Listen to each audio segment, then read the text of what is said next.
Chinese literature is like nothing else. I really cannot describe Chinese literature, at least the Chinese novels that I've read. There's a very different approach to tone, character writing, story arcs, narrative atmosphere, and emotion. It's very different. Haruki Murakami, the reason that one reason why he's so successful is because he speaks to American audiences, he's influenced by American literature, his books have that urban fantasy feel of people like Neil Gaiman, and even though he's Japanese, he speaks to a Western audience to a certain extent.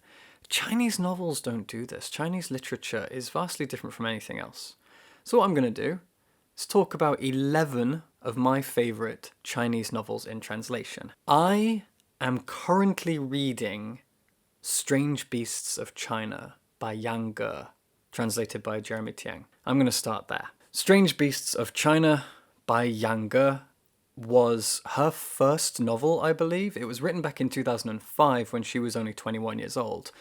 These days, Yang Ge lives in Norwich, England. She has put out a lot of novels, a lot of books in general. 2 of them before this were available in English through different publications. One was the Chili Bean Paste Clan and the other I think is called White Horse. I haven't read them yet, but after reading Strange Beasts of China, I'm going to be. Strange Beasts of China has come out very, very recently at the time of recording, published by Tilted Axis Press. Tilted Axis Press is one of my favourite publications, full stop. Tilted Axis was founded by Korean to English translator Deborah Smith. Wonderful, wonderful person. They've had a really good year this year, and they finished off the year with Strange Beasts of China. Strange Beasts of China was originally published as a serial. It was serialized in a local magazine when Yang Ge lived back in China. You can tell that from the very beginning, because the book has a serialized approach to its chapters, with each chapter focusing on a different beast. It's set in a city in China that is full of different types of beasts, but these beasts are more like the races that you find in things like Tolkien. These beasts are like elves and dwarfs and orcs, if you like. They are all humanoid. Most of them speak human languages, and a lot of them are sidelined in some way. They are pushed to the margins of society. As I read this, I immediately, reading just the first story, the first chapter, if you like, I was immediately reminded of something like the movie District 9, which is Neil Blomkamp's attempt at metaphoricalizing, creating a metaphor for apartheid. And that's what I thought of. And when I was in China, I learned about how there are, I think, 52 races of Chinese within China. And one of those 52 makes up about 90% of the population, and they are Han Chinese. And I thought maybe this is an allegory for the way that the other races of people in China are often treated. And actually, no, after a while I thought this isn't a political allegory. This is just a really, really fun and exciting experiment surrounding human behavior and how we interact with one another. That's what it feels like. It's funny in places, it's dark in places. Most importantly, it is a journey of imagination. Strange Beasts of China follows a narrator who is loathed by a lot of the people around her for being a novelist. She often puts herself down by saying that she ended up becoming a novelist. She was studying to be a zoologist and she ended up a novelist, and it's a shameful career. Again, I think there are political and cultural reasons behind this, but I'm not confident enough in my knowledge of Chinese history, even though I have a passion for it. I'm not confident enough to say that outright. Instead, it just kind of comes across as funny, the idea that being a novelist is the most shameful job. But it's a good framing device, if you like, for the book, because what she does is, because she studied zoology, she had a professor. She leans on this professor and builds a new relationship with this professor, now that she's, I think, around the age of maybe 30. She, in each chapter, meets a member of a group of beasts. Every beast has its own group name. You've got the sacrificial beasts, the flourishing beasts.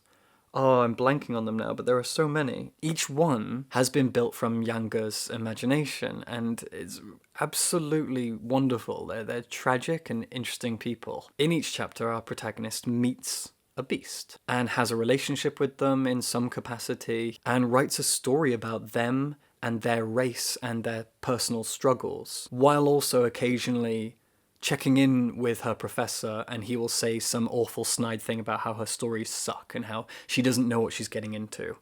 And it's a tragic story in a lot of ways. Some of these beasts are culled by the local government. They are mistreated. They are often described as being tamed by the humans. As the story builds and builds and builds, you find out more about our protagonist's relationship with a certain group of beasts and possibly other groups of beasts as well. And family history and family connections, personal history, it all builds and builds slowly, but it still feels very serialized because each chapter is almost self-contained, but it is part of a broader narrative. Cleverly written, cleverly structured, cleverly put together. It just doesn't feel like anything else. These beasts are absolutely tragic, and it has a twinge of the Greek mythology about it. There's one group of beasts that remind me of the wood nymphs of Greek mythology, like Eurydice, she was a wood nymph.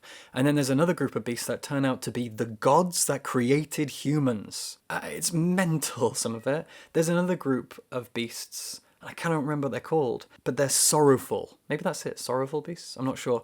But what they do is they latch onto you and sort of drain your life force without you realizing it. They bond with a human who's feeling sad, and then they end up sort of sucking the life force out of you until you kill yourself. It's really dark. But what's great is that each chapter starts with a description of a group of beasts. Then the main part of that chapter is the protagonist's relationship with one of those beasts. And then the end, it repeats the description of the beast, but based on what the character has learned. Because what we know and what we learn are different. It's kind of assumptions versus actual facts. It's cleverly done. All right, I've talked a lot about this book because I'm currently reading it. I've nearly finished it, and I've got 10 more to get through. Arguably, at least in translation, at least what we have available to us in the English-speaking world, China's greatest novelist is Yan Lianke. This man is something else entirely. He is an author who is partially banned in his home country because his books are political allegories. China has a lot of laws surrounding the publication of literature and fiction in general. So Yan Lianke gets banned sometimes. I don't think all of his books are banned in China, but a lot of them are. And he's based in Beijing, but he's from Henan. I think he's from Henan, which is quite a mountainous, quiet region of central China. Incredible writer. So I'm going to talk about his most recent book, I think, in English. And that book is The Day the Sun Died. And it is translated by Carlos Rojas. And it's also my favorite book of his. I've read, I think, about 4 or 5 Yan Lianke books, and this one's my favorite. So The Day That the Sun Died is the story of a boy who lives in a small village in China, and one day everyone in his village wakes up in the middle of the night. Come in. Unbelievable. It's Noe. Everyone in his village wakes up and goes back to work. Yes, I know. It starts off sinister as all fuck. They're all going back to work, and they're all ploughing the fields. And then, accidents start to happen because they're asleep. And our protagonist has got to do something about this. At first he's just kind of watching it all unfold, and he's the only one who is awake in the village, and he's got to try and protect people from themselves. Essentially, it's a dark commentary on work culture in China and the idea of, yes, I know, the idea of capital C communism within China. So I'm sure that this is one of the banned ones, but I'm not sure. It's a fantastically surreal and fun book, and the political allegories at play here are very clear, but it's nonetheless an absolutely fun romp, beautifully, beautifully translated, and it has some darkly funny moments. But if you're looking to get into Yan Lianke, and you should, because he is, in my opinion, China's greatest writer, greatest living writer, I suppose. This is a great place to start because a lot of his books can be very on the nose when it comes to their politics, and I think that this one is a little bit more of an easy way in because, politics aside, it's a great romp all on its own. I'm going to mention this now before I go any further. Some of these books I haven't read in a good long while, so I might get little details wrong. The next one I want to talk about is a book by Ian Lee called The Vagrants. Ian Lee is probably my favorite author in the whole world in terms of how she utilizes language. Ian Lee is very interesting because she left China a good long while ago and is now based in New York City. She has abandoned the Chinese language. She writes exclusively in English, and she is a person who is marred by mental health issues, suicide attempts. She's had a difficult life. And she left China behind in more ways than one, but she is Chinese. I've picked The Vagrants because it is a book of hers that's set in China, but her 3 most recent books are not. If you think that you understand the English language and how to take individual words and make a sentence out of them to be understandable, you haven't seen how Ian Lee uses language. It's like if someone gave you a Lego set and you built a house, and they transformed the Lego into metal and built a spaceship. That's what it feels like. She has all the same tools we do. She has letters and words and sentences. But she does things that you didn't think were possible. Her manner of description is like nothing else. I am addicted to it. Anyway, her book, The Vagrants, is set in China in the 1970s, and I think it's inspired by a true story about a woman who is thrown in jail and put on death row for the fact that she has lost faith in Chinese communism. She dies, and the book is mostly about the fallout and how the people within her community deal with the aftermath of her death. Maybe I shouldn't have picked this one because I can't remember it very well. But I love Ian Lee, so just read her. If you like the sound of The Vagrants, read that. Just read her. Okay, this is a really fun one. Fantasy. Fantasy means a very different thing in China. If you've seen films like House of Flying Daggers and Hero, you have an idea of how China has a different approach to fantasy, and it's incredibly fun and quite camp, which I really adore. And that's why I'm going to recommend a series that is still being translated slowly, and it's a series that is colossal in size, probably bigger than any fantasy series ever, you know, bigger than the Wheel of Time or whatever. And that is a series called The Legend of the Condor Heroes by Jin Yong. This is being translated by Anna Holmwood and Gigi Chang, and they are kind of switching between them. I have a feeling there's a third translator, and I'm not sure because I haven't read the third book yet, and I'm worried that there's a third. If there is, I'm sorry. But Anna Holmwood and Gigi Chang have both done astonishing jobs here translating these books so far. So I believe that there are currently 3. I've read the first 2. The Legend of the Condor Heroes, it's a fantasy epic, but it is set in China, and it's set in a feudal medieval period of China. I cannot remember which dynasty, if it is a specific dynasty. It's wonderfully camp and fun. It is the story of a boy whose father was a soldier and he died, and the boy is now on the run with his mother. He ends up in Manchuria, Mongolia, and he's being recruited by these heroes, this group of heroes. I can't believe it. I've forgotten so much of it. Oh my god, why am I even making this video? I'm terrible at this. It's a fantasy epic, but it's very, very campy because it's full of martial arts and running on water and floating and spears and things. Anyway, read the Condor Heroes. Next up, Cixin Liu. Barack Obama likes his books. Cixin Liu is a science fiction author, and he wrote a trilogy starting with The Three-Body Problem. Now, a lot of people do not like this book, this trilogy, because it is misogynist as fuck. But I am still including it on this list because it is excellent science fiction, because Ken Liu, the translator, is a really incredible translator and a great author in his own right, and I'm a big fan of his. And because I've read other Cixin Liu stories that I also really like. But the main reason I'm including this is because it is an excuse to talk about Chinese science fiction in general.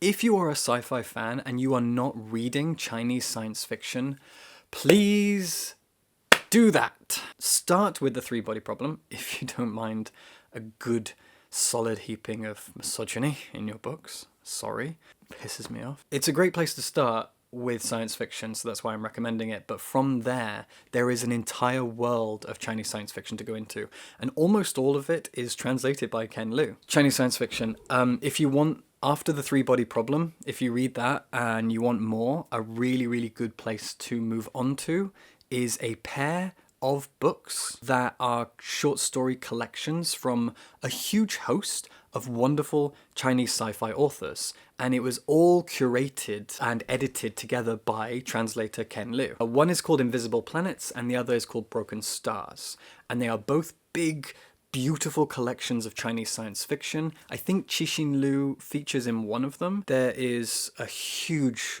variety of Chinese science fiction authors in here, including several women, which does something to combat Cixin Liu's misogyny. Also, the Book of Shanghai is a really great short story collection from Comma Press, which includes a few of these Chinese sci-fi writers on it.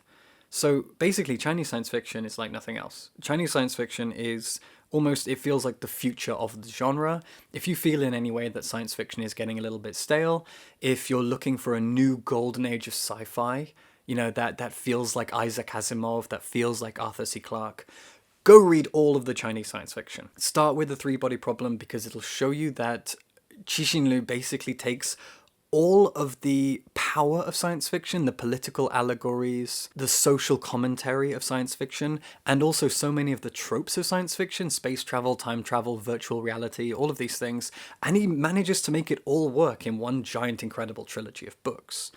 But then from there, go on to read all of the other incredible Chinese science fiction authors. Almost forgot to mention, I didn't actually name any of these science fiction authors, and if there's one that I have to mention, it is Chen Xiaofan. Chen Xiaofan, his stories, one of his stories features in the Book of Shanghai, another one features in Broken Stars, and he has written a novel that is currently available in translation. I'm sorry, I can't remember the translator, I'll put it here. Chen Xiaofan's debut novel, Waste Tide, tells the story of a girl called Mimi, who goes, along with many, many other people, she's kind of a scavenger of waste, and she goes to an island off the coast of China where it's a giant rubbish heap. It's becoming a kind of a community, and it's a book that is very, very much about the probable future of humanity, the end result of consumerism and capitalism. It makes sure that it's still a book in its own right. It is still a fully fleshed out narrative. It is still a book of its own solid core story, characterization, character arc, etc., while also making the warning signs very, very clear. Basically, it's a complete and perfect work of science fiction. Most science fiction is about something, so some social, political issues, but the good ones are still stories that are worth reading, and this is exactly that. So, I've kind of recommended you a whole bunch of stuff. Start with the three-body problem, start with Cixin Liu because he's the godfather of Chinese science fiction, then Chen Xiaofan and Broken Stars and Invisible Planets, all of these wonderful, wonderful writers. I think almost all of it is brought to us in the English-speaking world by Ken Liu. We have a lot to thank him for. Okay, so Red Sorghum by Mo Yan. Mo Yan, his name literally means don't speak. He used it as a pen name before then actually changing it to his real name, and it was inspired by his parents who told him not to speak out, a warning against speaking out when he was growing up in Mao's communist China. This is a book that is very, very similar to Wild Swans, but it is a novel. It traces an entire family. I think it's 3 generations of family up until what was, at the time of writing, present-day China, and begins in the 1930s. It begins with the Japanese invasion of China in the 30s, which led to what we call the Rape of Nanjing, which is a horrible name. A dreadful, dreadful travesty, to put it mildly, where the capital city at the time was Nanjing. You've got Beijing and Nanjing, north capital, south capital. Nanjing was the capital at the time in the 1930s, and the Japanese came and sacked the city. And when I lived in China, I visited Nanjing, and I visited the, I don't know if museum is the right word. It's kind of a museum, kind of a memorial site of the Rape of Nanjing. I do recommend going. I really do recommend going. It's not easy to go. I went with a friend who is Chinese. He was born in China, but he grew up in Japan. Now he lives in the UK. And he has a Japanese name. He became a Japanese citizen, but he's Chinese by birth. And so for him, visiting this place was difficult. You know, I think it was very confusing for him. Anyway, I do recommend going. And this is where Red Sorghum begins with the Japanese invasion. And then it follows what becomes of China after that for several decades. And it's one of the most popular Chinese novels in translation. It's really a wonderful book. Mo Yan has got a few books out in English, available in English, and I do recommend all of them. But that one, that's a powerful one. Yeah. That's a powerful one. Okay, here's a fun one. Soul Mountain. Soul Mountain won the Nobel Prize for Literature, I can't remember when, and it is by an author called Gao Xingjian. It was inspired by the fact that he was diagnosed with lung cancer. Then that diagnosis turned out to be false. Then, filled with a new vigor and love for life, Gao Xingjian decided to travel across the vast Chinese landscape on foot. That journey resulted in Soul Mountain, which is available in English, translated by Mabel Lee, and it's beautiful. It won the Nobel Prize, and it's life affirming. A lot of the books that I've talked about are genre fiction, sci-fi, fantasy, or political allegories, dark, culturally, historically inspired. This is just beautiful. It is life affirming. Is the best word for it. So short and sweet. Soul Mountain, beautiful book. Back to the political allegory, dark misery stuff is Yu Hua. Yu Hua is a Chinese author that I absolutely adore. He wrote this fascinating non-fiction book called China in 10 Words. And it is a book in 10 chapters. Each chapter is a word that Yu Hua believes describes the zeitgeist and the collective consciousness of people in China today. Fascinating book. In many ways, it feels like it is a book for non-Chinese people to read and learn about China. It's a darkly funny book, and I really do recommend it. And it covers a lot of the things that I've mentioned, about literature being banned and about the scrutiny and the danger that authors can face living and doing what they do in modern day China. But it's not the book I want to talk about because it's not a novel. I want to talk about probably his most successful novel, at least in translation, translated by Andrew Jones, Chronicle of a Blood Merchant. This is a story set during Mao's Cultural Revolution, where people on the ground level were starving. For a short time during the Cultural Revolution, money was not a thing. People were starving, people were hungry, and this happened for multiple reasons, one of which was that people were lying about the output of food that was coming from their farming communities, because Mao insisted that a certain amount of stuff had to be farmed, and that couldn't happen, so people would lie, and then that would lead to starvation and famine. And this is all very well reported, and it's all inspiration for Chronicle of a Blood Merchant, which tells the story of a man in a small Chinese village who is selling blood to the local blood chief to make money to support his family. This becomes complicated emotionally for him when he finds out that one of his kids is actually not his kid. It is a satire of sorts, but it doesn't read as a satire because it's not funny, it doesn't feel tongue-in-cheek, it just feels like a tragic tale of desperation, sorrow, and grief in a lot of ways. There's one more book I want to talk about, but just like the Condor Heroes and the Vagrants, I am struggling to remember much of this book. I think I read too many books. I can recall so little. Anyway, not important. Well, kind of important, but whatever. I'm going to recommend it anyway. And that is a book by Chinese author Kan Shu called Love in the New Millennium. What I remember about this book is that it is surreal, that it has unreliable narrators and fractured narratives. It's funny. I remember laughing. I remember it being a very funny novel. The title sums up a lot of what the book is about, but honestly, this is just going to be a short final recommendation because I can't remember much of the fucking book. Yeah, Love in the New Millennium. Really great. I remember enjoying it. I'm just going to have to read it again. Shit. I think I said at the beginning that I was going to recommend 11 books. I don't know if I recommended more or less. It might have been 8. It might have been 20. Anyway, I'll leave you there. Chinese novels. They are great. Especially Chinese science fiction. Definitely it's getting dark. Wuxia. That's what Chinese fantasy novels that are based around martial arts. These stories are called wuxia, but I can't remember what that means. Alright, it's getting very dark. Subscribe.